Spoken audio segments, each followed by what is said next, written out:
Oh, what a reward for this offense. Trading punches with the Browns for a full 60 minutes to be able to come out in victory formation with 5 seconds on the clock. Herbert takes a knee. Chargers win, and they improve to 4-1 and sit atop the AFC West. And there he is, voice of the Chargers, Matt Money Smith. Chargers win a wild one against the Cleveland Browns. As Money said, 4-1 atop of the AFC West, tied atop the AFC. Money, that fourth quarter must have felt like a complete game. It was awesome. It was, if you like offensive football, certainly, listening to Joey talk to the media yesterday, maybe not awesome for him and the defensive players. But look, the nice thing for the defense was they got the stop. They got the ultimate stop. Tristan misses an extra point. You got to get the ball back or you're going to lose that game. They can take a knee and run that clock out, and they end up getting, the stop when the team needed it. So you celebrate the defense for that. The offense was unstoppable. Justin Herbert is likely, I would assume, to be. I haven't checked the numbers, but I'm guessing he's got to be one of the favorites to win the NFL MVP at this point. Probably right up there with the guy we're going to see this week in Lamar Jackson after what he did on Monday Night Football. I watched that fourth quarter again last night, and I think what struck me is just how calm Justin is throughout the entire thing. Just chaos all around him. He doesn't flinch. These fourth down conversions are insane. I mean, everything about it, Money. For him to be in his second year and to be so locked in like this, we knew that the Chargers had a franchise quarterback. We keep calling him the best young quarterback in football. You got to take young out of it now, man. Yeah, this is one of the best quarterbacks in football. I think was it Jimmy Johnson who said it, that, if he were starting a franchise, Herbert be his guy today, that he is. And look, I don't know if I said it here, maybe it was on Power Rankings. I got a lot of stuff going on right now, but I said it 2 weeks ago. I said, look, I know that I call games for the Chargers, but I think he's the best quarterback in football. Just the talent he has, the throws he can make, his ability to overcome adversity and whatever the circumstances are that he's facing. It's everything you want in a quarterback, right? You want that heartbeat to be stuck at whatever, 70 or 75 the whole time, no matter what the stakes are. And when you have someone that can make all the throws, rolling to his right, throwing it downfield on a rope to Keenan on a third down. I posted on my Twitter page what I thought was the best throw. And I think it's hard, when you watch it on tape or on film or whatever you want to call it, on digital production, it doesn't look the same as it does in person. When he made that play, I was just gobsmacked. My mouth was open. I was like, that throw is just, it's hard to process because he is running full speed to his left, is able to stop on a dime, square his shoulders, and send the ball on a trajectory so his player, Jalen Guyton, who is covered by two defenders, can get that ball right between the numbers in stride and pick up a first down on 3rd and 5. Like, just what he's capable of doing. There are maybe 4 quarterbacks in the league that can do it. That's it. And this guy is in his 20th start in that game. It's insanity. And I think what's so funny about that post is, like, other people are like, well, what about this throw? Right. What about this throw? And those all work. That's when you know you got somebody special. Yeah. And buddy, last week against the Raiders, like, Mike Williams had 11 yards. Now 165 yards. The following week, he draws a 33-yard pass interference penalty. So, over 200 yards receiving if you count the penalty. Each and every week, Justin manages to find a way to win, and it'll be Mike one week. It'll be Austin in a quarter, 3 touchdowns. It'll be Keenan. And Keenan had a quiet game up until that 40-yard catch late in the fourth too. That's when like, even when it's not really going the way you want, Justin is still going to find his guy. I think that's what's just so remarkable about this offense is Justin's able to keep it going, and it doesn't matter who he's throwing the ball to. And one of the things that I love about, and they're only 5 games in, but this coach quarterback relationship is something that Brandon Staley said. And when asked, isn't your quarterback amazing? This is ridiculous. And And I love that he's comfortable saying, yeah, it is, but there's still stuff he's got to work on. And, I'm just an idiot play-by-play guy, but, we're on the 6th level. So we're above. We can see things that he can't see, down there. But to have Coach Staley say, like, it was great we got that flag on that Mike Williams throw, but, he's got the first down right in front of him, and he can use his legs. And that was the most important part of that play, was making sure you got the first down. And he ends up taking that shot downfield, and it works out with the flag. But I love that Coach is comfortable enough and Herbert is humble enough, and they both look at it and go, yeah, you know what? It worked out for us, and we ended up getting probably 25 more yards than I would have. But in that situation, protect the ball. The first down's right there. Go get it. That's something I can take away from this game, even though I'm the FedEx Player of the Week and, responsible for 4 touchdowns through the air, 1 on the ground. There's still stuff that I can do better. And I love that they have that relationship. And that's how you progress. This is a tough league, man. It is this is 2 defenses that we're flying high, man. The Chargers averaging, opponents averaging 10 less than they were on average. When they don't play, they were holding their opponents to 10 points less than their average. The Browns come in having allowed 20 points in 10 quarters, and these 2 offenses go out and get after it. I mean, that's just football. It can change so much from week to week. It's the type of game it was. And to your point about Staley, it reminded me when Asante won Rookie of the Month, and he said, the illusion of the NFL is Asante got that interception against the Chiefs. He was out of position for that. So right. if he doesn't get that interception, he probably doesn't get Defensive Rookie of the Month, but he's doing something right for our football team. So I love that Staley kind of helps the players put these awards and things like that into perspective, because it is an illusion. Sometimes you're like, okay, well, we look at interceptions as the only stat for a defensive back. Well, he was out of position for that play. Right. I haven't talked to you about this, Money. The 4th down conversion in the 3rd quarter, you're down 2 scores. It's 4th and 2 at your own 24. What were you and DJ doing when they rolled out there and it was 4th and 2? And if you don't get it, you likely lose the game, because it's a 17-point or a 21-point deficit, just like that. We both kind of looked at each other and didn't say anything, and we were wide-eyed, kind of like, wow, this is aggressive. Our Staley's aggressive, but man, this is aggressive. And then I think once you start to process it, because you have a few, you got 20 seconds to figure it out, you start talking through it. And you're like, well, the defense has not been able to slow them down. The offense has been able to move the ball. So, you know what?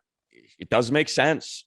Trust if you punt the ball back to the Browns, chances are they're going to score. They have been scoring on this defense. They have been shredding this defense apart. You're already down 14. You might as well trust the offense and see if you can, get into this track meet. And you credit Coach Staley for kind of having that long view, as opposed to just, it's 4th and 2 on our own 24. We've got to punt. Okay, well, what happens when you punt? You just watch Nick Chubb rip off a 52-yard run for a touchdown.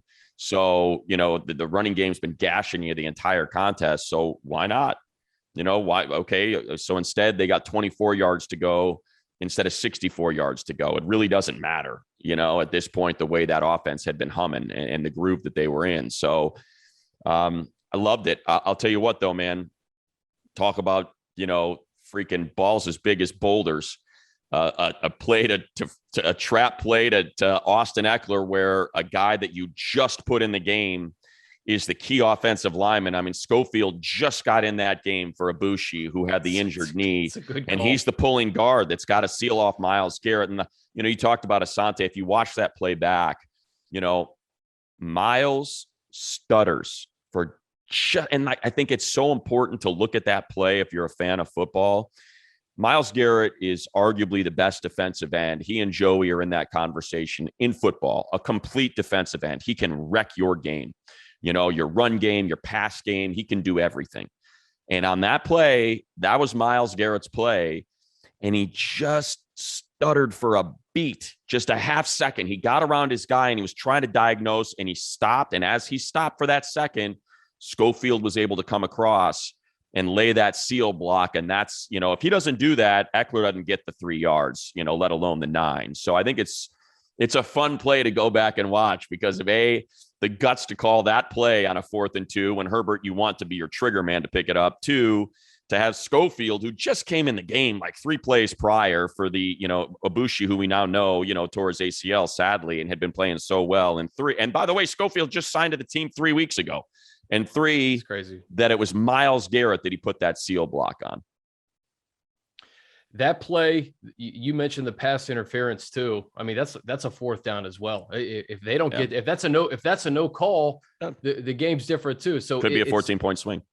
It's inches, it's plays that make the difference. And the Chargers, and that was not a great call, by the way. We said that on the air in the moment. We're like, look, that's not a great call. That's he grabbed Mike's shoulder and then Mike grabbed his shirt, but that's a no call. That's a no call. There were people saying, oh, it should have been offensive pass interference. No, it's probably just a no call. No. He put his hand on Mike. Mike put his hand on him. But whatever, guess what? It was PI because PI was called, and that's what it was. So you take advantage of your opportunities. They could have stalled the drive right there. It's not like it was, on the 10. You still had 35 yards to go. So, it's not like the Browns, the Chargers were gifted a touchdown. They had to still go get it. Of course. The defense did not have it on Sunday, but when I'm watching the game, I'm like, you're almost kind of like sorting your thoughts, like what's going to be the story of the game when Derwin James has 14 tackles in the first half of a football game. I'm racking my brain. Like, has anybody ever done this? When was the last time somebody did this? It was London Fletcher 15 years ago. I mean, if Derwin doesn't make those plays, first of all, you don't want Derwin making 17 tackles. That's what we said. We said you cannot have your safety making 14 tackles. That lets you know that your defense is having a bad day. Now, look, thank goodness he's making those tackles, but that's a bad stat. That's a bad team stat. It's a great Derwin stat. It's a bad team stat. If he doesn't make those tackles, though, like you said, like that game could have got out of hand. I mean, we're starting to see this Derwin James All-Pro from 2018. He had that pick to seal the Raiders game and really kind of putting the team on his back in that first half, Money, being able to make those tackles at the second and third level when the running game was clearly hurting the Chargers. I mean, what a performance out of him, but you have to figure out a way to where he's not doing that against Baltimore.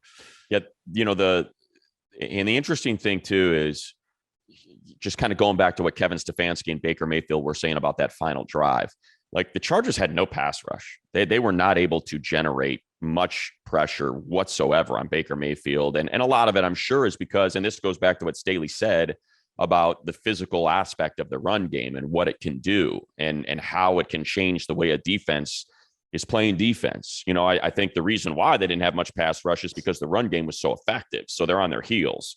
They're much more hesitant to try to put their, pin their ears back and get upfield when they're worried about minding their gaps and making a tackle. So Nick Chubb isn't rushing for 10 yards per carry. So Derwin was the only one that got pressure, and it darn near led to a turnover, a huge turnover. When he got that strip sack of Baker, unfortunately, the Browns were able to fall on it, but it just speaks to what Brandon Staley was saying, that this guy's playing 5 positions. He was their best pass rusher in that game. He was their best tackler in that game. The only thing I wanted to see out of Derwin, and I'm hopeful if we ever get into that position again, and it's nothing against Alohi Gilman or Nas Adderley, but if there's a Hail Mary situation, I don't want Derwin James in the box. I don't want him in the middle of the field. I want him on that wall.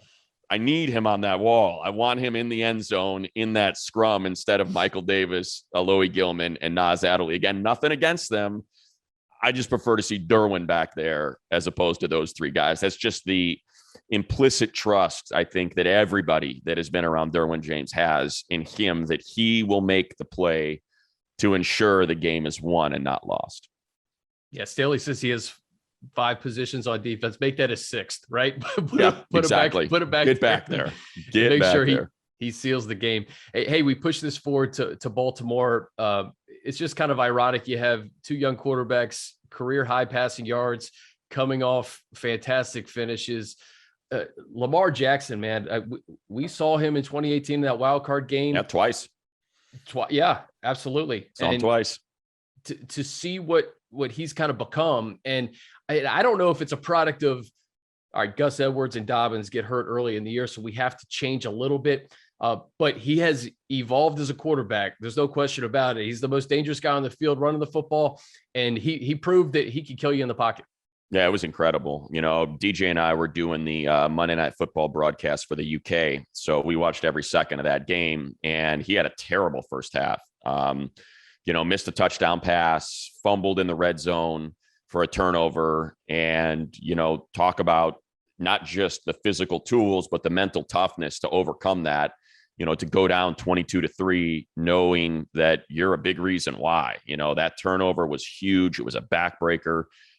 It should have stayed a touchdown. Apparently the referees need a class in physics, so they understand momentum versus trajectory.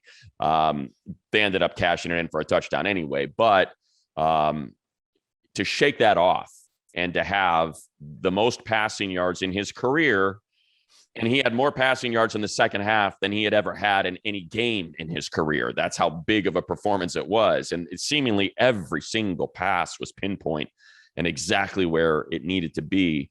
I thought the Chiefs didn't play. I thought the Colts did not play great defense. I thought they allowed a lot of those, a lot of busted coverages and missed assignments. But still, that's the thing about Lamar, is he can extend those plays, and he's got the strength to push that ball downfield, and ended up making some beautiful throws. And look, it was a well-called game.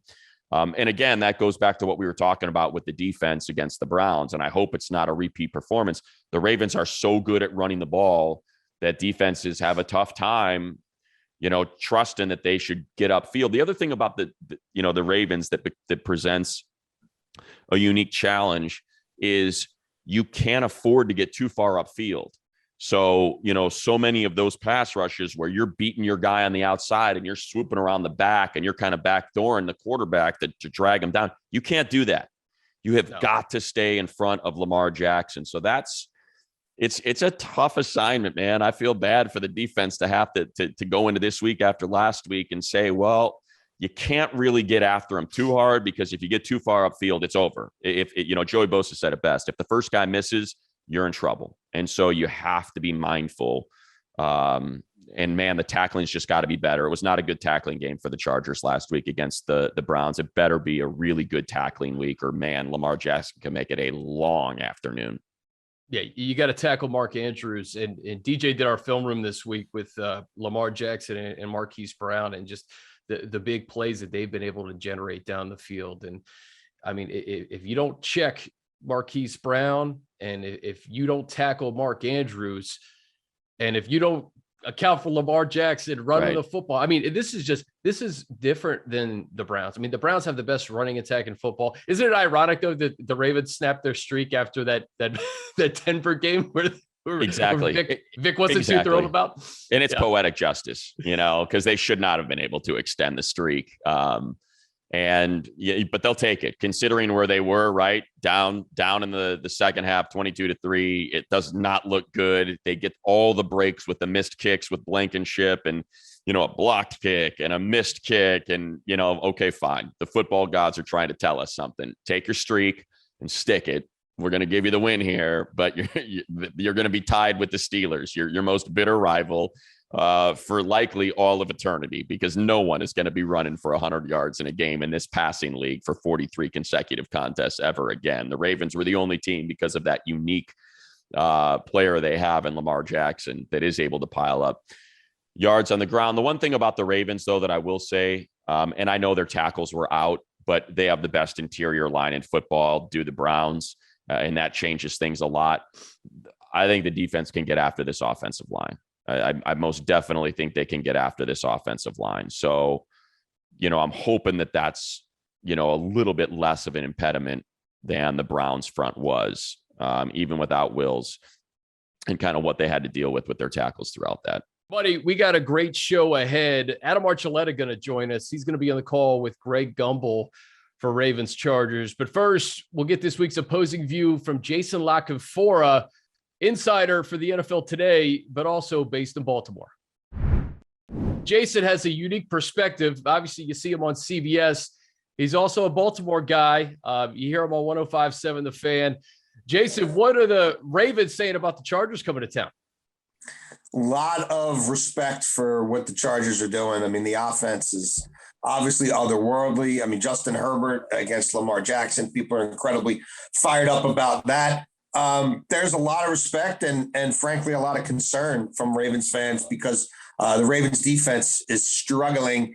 And you look at what some quarterbacks who are good, but maybe not Justin Herbert, have already done to them for periods of games or points in time. And it could pretend Lamar Jackson having to score into the 40s to maybe win this game, which again could be aesthetically pleasing and a lot of fun. But there's definitely concerns about how this defense is going to hold up. And then likewise, there's questions being asked of how the Chargers are going to get stops on the other end. So these two teams, I think, have a similar mojo going on right now. Yeah, I think safe to say out there, Jason, it will not be a steady diet of nothing. Instead, there's going to be a lot of fireworks out on that field. What were you thinking at halftime, watching that football game and kind of how the offense was operating, how Lamar was operating, and then to have the script flipped and see what you saw over the final 30 minutes? Well, I mean, one thing is you don't really ever count Lamar out, but I figured they'd get it going on offense because they are evolving and they're not what they used to be. When they are a completely different operation than the one that faced the Chargers in the playoffs and in the end of the 2018 season. They're what they did 18, 19, and 20 offensively is out the window now. It's now all about a downfield passing game and Lamar airing it out and leading the league in yards per completion. You got a guy like Hollywood Brown in the top 10 in receiving yards and yards per completion. And you look at average depth of target for their tight end, Mark Andrews, and it's up there with the Kelce's and the Wallers. That's who they are now. That's who they have to be because they can't run the ball. So at halftime and watching that game develop, at some point I'm like, they're going to get heated up on offense, but can they get any stops on defense? And where are they coming from? Where's the pressure coming from? Carson Wentz, that's the best game he's played in forever. I mean, he had thrown nothing but passes to tight ends and running backs all year. And now he's got 6 different wide receivers active. So, you just don't count this kid out. And the one thing about the Ravens is all of the games they played this year have been pretty crazy.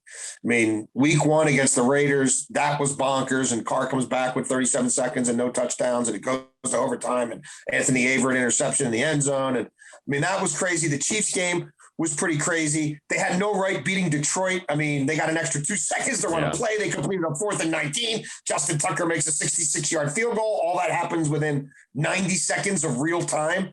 That was bonkers.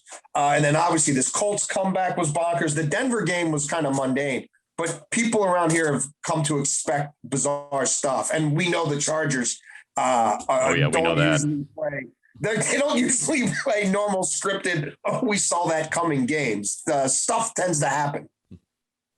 Jason, the Ravens have had to adjust to it with those crazy injuries at the beginning of the year. To you lose Dobbins and you lose Gus Edwards. In what ways is losing those guys a product of how they're playing now? Or did you kind of see that Lamar was going to be doing more of this, even with Dobbins and Edwards in the backfield? Well, it's really eliminated a few things. It's eliminated option football really for them. When they mess around with that mesh point and that target point, Lamar will put it in your gut and run with you for 2 or 3 paces and maybe pull it back. That comfort level's not there with Le'Veon Bell, with Devontae Freeman, with Latavius Murray. Those guys weren't around here all offseason practicing that stuff. They all popped up on the scene in the last few weeks. And with them also developing and wanting to develop this new identity and drafting Rashad Bateman, who will make his debut, their 1st-round pick, the receiver out of Minnesota this week. And with them bringing in a Sammy Watkins, who probably won't play, but and then the receivers they've drafted in recent years, with them feeling like they had ascendant talent on that side of the ball, they did spend the whole offseason about reinventing the passing game, figuring the run stuff's still there. Well, now the run stuff's not there, and they need Lamar to throw 40 times a game, so they don't want him running 15 to 18. And it's also not just the running back guys. It's a completely different offensive line. I mean, when Lamar's winning an MVP in 2019, you got an all-pro left tackle and all-pro right tackle on Ronnie Stanley and Orlando Brown. They're not. Orlando's in Kansas City, and Ronnie Stanley's probably not playing again this season. So they don't have that. It's a makeshift offensive line. they're not getting the same kind of power out of that unit that they have in the past. So there's a lot of factors that have sort of worked towards this point where they're now throwing on first down as much as anybody in the league the last 3 weeks. If you want to talk about the difference, they're no longer in the top 5 in percentage of your offensive plays that are rushing plays. And they're now throwing on first down more than anybody in the league the last 3 weeks. That ain't who they were. Yeah, in terms of who they are defensively, you alluded to it a little bit there, Jason. When you go through the tackle numbers, you got Patrick Queen at the top, and then after that, it's corner, safety, corner. You look at sack numbers, you got corners, you got safeties. Kind of walk us through what's going on defensively with this bunch, and if there's an issue, or if that's just, look, they've always been a blitz, heavy package, so you do see a lot of those tackles and a lot of those numbers from defensive backs. Yeah, I mean, some of it is Wink Martindale, the D coordinator, and the scheme being the star. But look, I mean, Patrick Queen is struggling in coverage. He's among the league leaders. I think Daniel Sorensen of the Chiefs is the only player in the league who has more missed tackles. He's being lit up in coverage. Malik Harrison, who they took in the 3rd round, the same year they took Queen in the 1st round. His playing time's being cut. I don't think you see much of him in this game as much as the Chargers want to throw the ball. They cannot cover screens and running backs in the screen game whatsoever. I can't imagine that Mr. Eckler isn't in line for double-digit targets until they show they can stop it. Calais Campbell's been their best performer in the front 7 by far. He's 36 years old. He's playing way more snaps than anybody thought he would because the cast around him. Justin Matabike hasn't really stepped up and given them what they want. Derek Wolf's been hurt all year. They went from a team, like if you would have talked to me in August, I'd have said they got way more running backs than they need. They're incredibly deep at the D line. And now they have no running backs and they're not very deep on the D line. Yeah. They have quality defensive backs, but you're right. A lot of times to get pressure, Wink has to activate those guys on the blitz. And obviously, if they're coming at the line of scrimmage, they're not doing a whole lot in terms of pass coverage. So Odafe Owe has been a consistent contributor off the edge.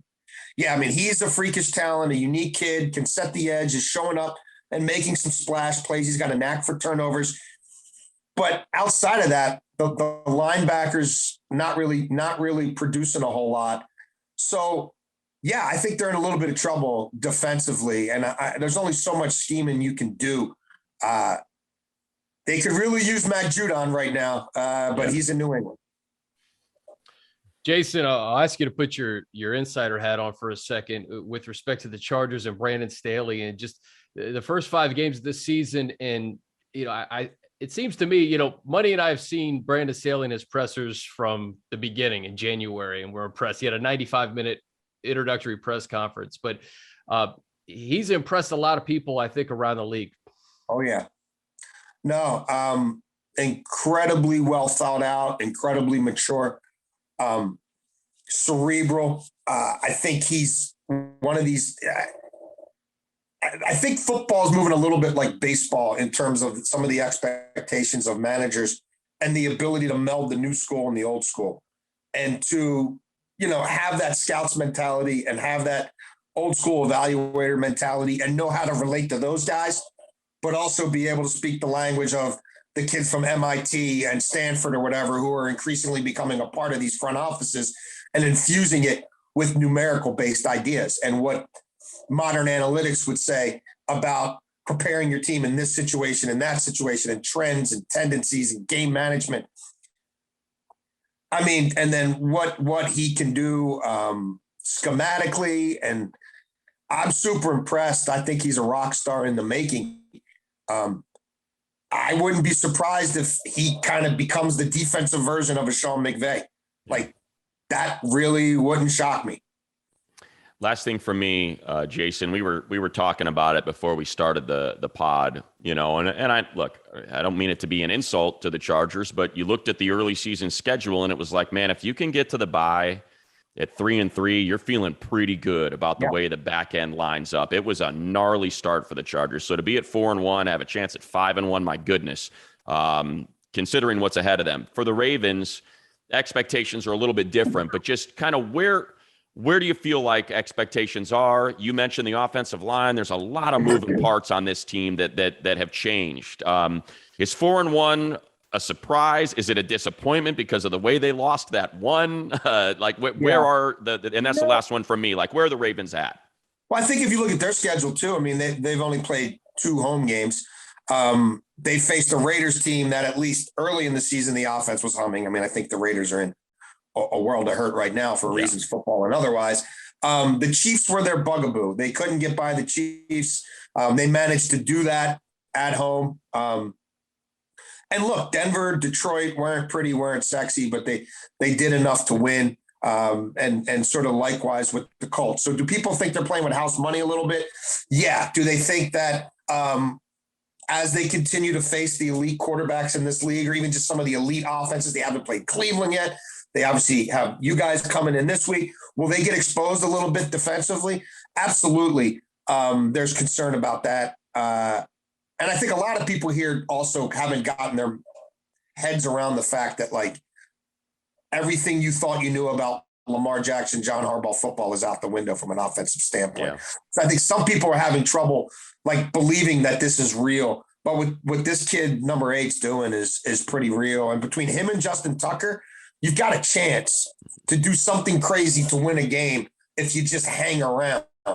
And I think the defense, I'll be interested to see the defensive calibration, because does Wink back off a little bit? Do they become a little bit more of a coverage team just to kind of force you to, or give them too many big plays, force you to earn it a little bit more, to kind of just give Lamar a fighting chance, give Tucker a fighting chance, and maybe they do something crazy at the end of the game to make us win. I don't know that the defense is where it needs to be for them to go into January and win 3 games and get to a Super Bowl. But for who they've been in recent years, which is a team that gets in the dance, and you look at them and say they've got as good a shot as anybody, I think that's still who they are in a different way. I think they'll get to where they got the last few years differently. Do they take it a step or two further? I think that depends on what gains they can and can't make on defense. Jason, really quickly, what do you think is going to decide this one, man? What a game on CBS too, by the way, right? 2 of 4-1 teams, maybe the 2 best quarterbacks in football right now. It's pretty amazing. I really feel like it's a cliche, but whoever has the ball last is probably going to win this thing. Yeah. I really feel like that's the way it's setting up. Both these quarterbacks have no fear. Nothing's too big for them. They don't really get rattled. They both have playmakers they can trust. And I think both these defenses are going to have issues keeping pace. And I really do kind of feel like one of these kids is going to have the ball in his hands in less than a minute, and maybe a timeout, maybe no timeouts. And they're going to go down there and do what they have to do to win the game. Jason Canfora, really appreciate the time, man. I love the fact that you can kind of hit us at both angles here, the local angle and the national angle. We got a treat on Sunday. Doubled up. Yeah, no, thanks for having me, gentlemen. Enjoy the game. Appreciate it. Thanks, Jay. Thanks, guys. All right, guys, before we get to Adam Archuleta, I want to tell you about picks for Popeyes. Now, check this out. Every Chargers game this season, when the Chargers defense gets an interception, you want to show your game recap email to your local Popeyes. You get a free chicken sandwich with the purchase of a chicken sandwich at regular menu price. Hopefully the Chargers get an interception or 2 in Baltimore. Also, Pepsi, they're passing out the ultimate Chargers fan experience only at 7-Eleven. Rush in, scan the code to enter for a chance to win some awesome prizes. You want to bolt up with Pepsi. No purchase necessary. Must be 18 years or older. Sponsor is PepsiCo. For official rules, visit boltupla.com/7-Eleven. All right, money, let's bring him on. Adam Archuleta. He's going to be in the booth with Greg Gumbel, AJ Ross on the sidelines. And Adam, when you saw you were assigned to this one, what was your first reaction? 2 4-1 teams, 2 of the best quarterbacks in football. Yeah. So when we find out this time of year, we find out about 2 weeks before the game. And when I saw this one, we were just coming off the Baltimore Detroit game. And I thought, oh, this could be actually a pretty good one. This could be a great matchup. And I didn't realize that in the next 2 weeks, both of these teams would be so hot. And so when I actually looked at the TV lineup, I said, holy, how did we possibly get this game? because I think it's one of the top games of the weekend. And so, but look, I've done a lot of bad football games, and so I think it's nice that I feel like I've earned it, and I'm excited for it, and it'll be a lot of fun. As someone that knows, what Derwin should be doing out there, or what safeties and linebackers should be doing out there, what can you share with the people listening and watching about Derwin, about what he does that separates him from so many that play the position? Well, number one, the thing that stands out is just his physical, the tools that he has, his natural gifts, just his size, his length, his speed, and really not just that, but just the way he moves. He has superior football instincts. And so he thrives in almost any part of the field. Obviously, I think he's really, really excels and super impactful, close to the line of scrimmage and blitzing and that kind of stuff. But for a guy that's that big and matched up with wide receivers in the slot, you just don't see that very often. And when I watch him on tape, for some reason, I keep wanting to compare him to Sean Taylor in a way, because I played with Sean, and Sean was a guy that just had that size and the length and the toughness and can move and just do all that stuff. And they're similar in a lot of ways. I mean, they're different, but that's I just keep seeing that same player just in the way he moves out there. I think is really impressive and really stands out.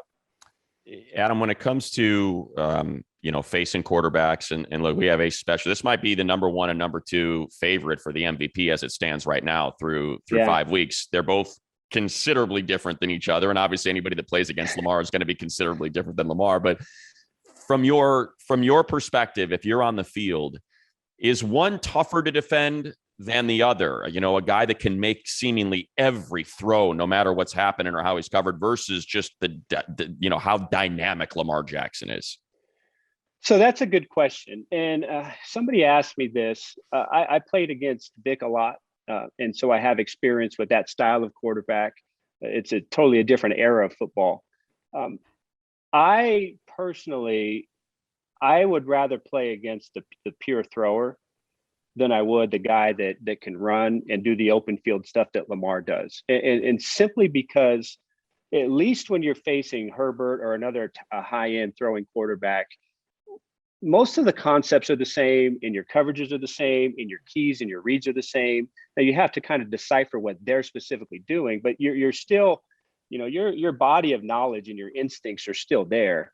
When you play a guy like Jackson, because of what they do in the running game and how they use him and how they formation it and just all the misdirection, it really throws you off, because now you're so concerned because it's one-on-one football, and it takes you out of your natural element. And so that's why you see the Ravens get their tight ends and their receivers, they get them open so much, because you're thinking, you always have, what's my responsibility if he runs? What do I have to do if they do this? And it just takes you out of your game. And then instead of being aggressive and confident in reading your keys, what ends up happening, a lot of time you become reactive. And if you become reactive, then you really don't have a chance. So I would, any great quarterback is tough to play against, but I certainly would rather go against the pure thrower. Adam, what's impressed you when you study the Chargers? They're 4-1. They've won in different ways, right? They kind of gutted out against Washington. They have to kind of go toe for toe. They get 4 turnovers against the Chiefs. They're up early on the Raiders. The defense was lights out. And then we saw what Brandon Staley called a track meet last Sunday. To win in different ways, especially early in the season with a new coach, new offensive schemes. How impressive is that? Well, I think it's really impressive. Look, every team in the beginning part of the season is trying to find themselves. Even the Ravens, they have been what they have been, but they've had to adapt and adjust because of their injuries. And they're not the same team as they were in the beginning of the season. So I think for the Chargers, they're kind of going through the same thing. Who are we? What do we have here? What are we good at? And I think we've seen that evolution and that progression. I think they're playing with a lot of confidence. What I see about the Chargers offense is, number one, Herbert is supremely talented. We know that. He's just a great decision maker. And so he knows where to go with the ball. He's never frazzled. He knows when to throw it away. He knows when to rush. He knows When I see this coverage, I'm going to this receiver. He's just a really good decision maker. The other thing I see is in their offense, they have 3 players that can be devastating one-on-one in a tough matchup. You've got Allen, who is really tough to cover for his reasons, and his releases, his route running, his ability to separate, get open, as good as there is. And then now Mike Williams, who is a beast in a one-on-one matchup for his own reasons, his physicality off the line, his ability to play the ball in the air and get that separation deep and win those contested catches. So you've got those 2 elements. And then you've got Eckler, who, again, now you've got that matchup in the passing game. So, you saw it last week happen. I think it was on one of the third downs. They went to double Keenan Allen. And then maybe it wasn't a third down. It was a third down. They went to double Allen, and then they were able to hit Williams on the post behind, right? So they have guys that you have to figure out, how do we want to play them? And then you have a quarterback who could spot it and then go to the appropriate matchup. And when that's all working together, it's really hard to stop. Last thing from me, Adam, and we appreciate the time. Looking forward to seeing you out there in Baltimore. The 4th downs are interesting because it's not just confidence for your side of the ball in your offense, but if you could share with us, what does that do to a defense when you think you've made a stop and you're walking off the field on 4th and 2 and the Chargers are at their own 24, and then all of a sudden you got to reset and get back out there and try to make a play? Well, I think it starts with changing your mindset. Certainly when I played, the 4th downs weren't as prevalent, and all the analytics stuff weren't as prevalent as it is today. And so I think defensive players now understand that this is part of it, right? And so we're just going to have to play more. There's more 4 downs to play. And so I don't think it's as shocking as it was maybe 10 years ago.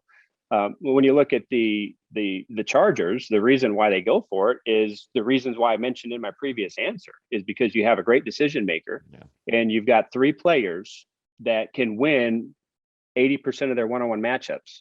And so you can have the advantage for going for it on 4th down. Now, I still can't believe they did it last week on the 24 hours. I mean, that to me, in that moment of the game, I don't remember. It was I think they were down 13 or 14 points. They were down 14, which to me, I mean, that's a gutsy one. I mean, I can't wait to talk to Coach about that one. I'm sure you guys have. But look, it's just part of the game, and that as a defensive player, the rules, everything favors the offense. You're going to have to play more plays. You're going to have to make more stops. And when you play a team like the Chargers, everything's on the table. Adam, something tells me you may be seeing a 4th down conversion attempt or 2 on Sunday afternoon or 6 in Baltimore. Well, we're so excited about the game, man. We're thrilled that you're on the call, and we look forward to seeing you in Baltimore, man. Thank you for your time. Well, I look forward to it too. I hope this one shapes up the way that we think it will. So I guess I'll see you guys on Sunday. All right. Appreciate it, Adam. Thank you. All right, buddy. Good to hear from Jason. Good to hear from Adam. I will leave it with you. Your keys to the game for Sunday. Well, I don't know if I agree with Jason that it's going to be the last man standing, who ends up with the ball last. Again, I'm going to put on those powder blue shaded glasses, and I really feel like this offense is going to be able to get after that defense. Look, Joey's got experience with Lamar Jackson. A lot of guys on this team have some experience with Lamar Jackson, Derwin James. They both, remember, Chenna Nwosu was one of the best players in that game in 2018. Yes, it's a much different offense. He ended it. He ended it. Yeah, Chenna ended it. So I feel like they know the challenges that Lamar presents, and they had Gus designed a brilliant game plan to slow him down, with those 7 defensive backs. To heck with dime. They were going 7 defensive backs. Now, with the injury to Drew Tranquil, I don't know if we're going to see something similar from Staley, but I really feel like this Chargers offense is going to have themselves a day. So key is, come up with a couple big stops like we saw the Colts come up with against the Ravens, cash those things in for touchdowns and force them. I don't know, man. Maybe I'm just a jerk. I can't buy it yet, man. I cannot. As good as he's been, as great as he's been, I want to see it with my own too. I'm going to Patrick Mahomes this. I'll see it when I I'll see it when I believe it. There you go. I want to make sure I got it right when Patrick got it wrong. I'll see it when I believe it, and I don't believe it yet. So maybe I won't see it in Baltimore that Lamar is going to be throwing that thing all over the yard outside the numbers and gashing defenses for 400 yards passing. One of the things that struck me that Jason said, though, is Austin Eckler could see double-digit targets. I think it's his day. I totally think it's an Austin Eckler game. And I think maybe it's no coincidence that DJ also spotlighted Austin Eckler on Film Room this week. He's been on a tear, 4 straight games with over 100 total yards. We know Keenan and Mike can get involved at a moment's notice, but if Austin has the day that we think he could have, that may be the deciding factor. No question. No question. I hate saying I feel good, but I do feel good about this one, and I hate saying that. I really do. I usually go in with it. You know what? I'm sick of the. You know what? If they're 3-3, if they're 4-2, get greedy, right? Yeah, get to 5-1. Get to 5-1 with wins against the Chiefs, the Raiders, the Browns, and the Ravens. I mean, that would be incredible going into the bye, coming out with New England and at home. At home on Halloween. Like it's going to be, Chris is going to have his face painted on the sideline. It's going to be amazing. It's going to be, it's come just for that. Come just for that exactly. on Halloween. Come for Chris's costume on Halloween. I can't wait for Sunday, man. All right, that's going to do it for us. A big thanks to Jason Canfora, Adam Archuleta for joining us.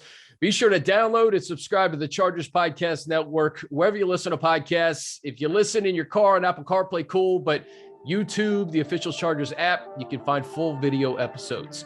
Have a great weekend. Enjoy Sunday. For Matt Money Smith, I'm Chris Hayre.